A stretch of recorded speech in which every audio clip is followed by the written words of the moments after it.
2024 জুলাই বিপ্লবের অগ্রনায়ক,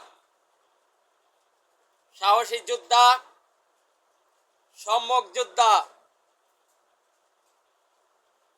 মুফতি ফয়জুল করিম দামাক বরকতুম আলিয়া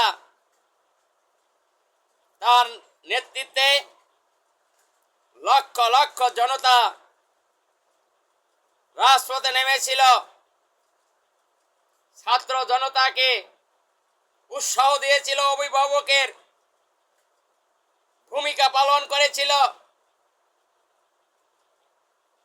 দলমত নির্বিশেষে যারা ইসলাম, দেশ ও মানবতার কল্যাণ চেয়েছিল সকলেই এই জুলাই আন্দোলনকে সাপোর্ট করেছে। মানুষের আশা আকাঙ্ক্ষা ছিল ফ্যাসিস্টকে তাড়িয়েছে বৈষম্যহীন বাংলাদেশ গড়ার জন্য। মানুষ আশায় বুক বেঁধেছিল বাংলাদেশে স্বস্তি আসবে, স্বস্তিতে মানুষ নিঃশ্বাস ফেলবে, মানুষের ভাগ্যের পরিবর্তন হবে, ইনসাফ প্রতিষ্ঠিত হবে, মানুষ ন্যায় বিচার পাবে,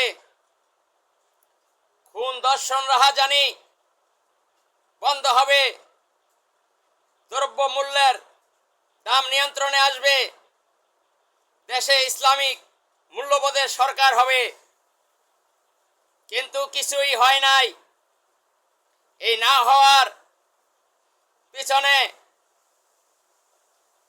মূল দায়ভার হচ্ছে মওদুদী জামায়াত শিবিরের। এই মওদুদী জামায়াত শিবির তারা ইসলামী মূল্যবোধের সরকারকে ধূলিসাৎ করে দিয়ে তারা আমেরিকা এবং ভারতের সাথে আতাত করে প্রচলিত নিয়মে তারা দেশ পরিচালনা করবে ওয়াদা করে তারা ইসলামী মূল্যবোধকে বৃদ্ধা আঙ্গুল দেখিয়েছে। তারা যদি এই বৃদ্ধা আঙ্গুল না দেখাইতো তাহলে এই 2026 ত্রয়োদশ জাতীয় সংসদ নির্বাচনেই এই বাংলাদেশের মানুষ দেখতে পেত ইসলামিক মূল্যবোধের সরকার। কিন্তু সেটা এদেশের মানুষকে দেখতে দেয়নি। এই মওদুদী জামায়াত শিবির যারা গুপ্ত রাজনীতি করে, যারা 1971 সালে মহান মুক্তিযুদ্ধের বিরোধিতা করেছে, 1947 সালে যারা ব্রিটিশদেরকে সহায়তা করেছে, 91 নির্বাচনে যারা আওয়ামী লীগকে সহযোগিতা করেছে, 96 নির্বাচনে যারা বিএনপির সাথে ছিল প্রায় 16 বছর, তারা এই বাংলাদেশকে একটা অস্থিতিশীল রাষ্ট্র গড়ে তোলার পিছনে তাদের ভূমিকা রয়েছে।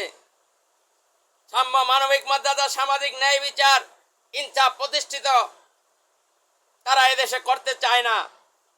তারা ওই আমেরিকা এবং ভারতের প্রেসক্রিপশনে এদেশে রাজনীতি করে তারা এদেশের মুসলমানদের সাথে প্রতারণা করতেছে। পীর সাহেব চরমনাই তিনি যখন ঘোষণা দিয়েছিলেন ওয়ান বক্স নীতি, ইসলামের পক্ষে একটি বাক্সই থাকবে, এই নীতিতে সকলে ঐক্যমত হয়ে ইসলামী আন্দোলনের সাথে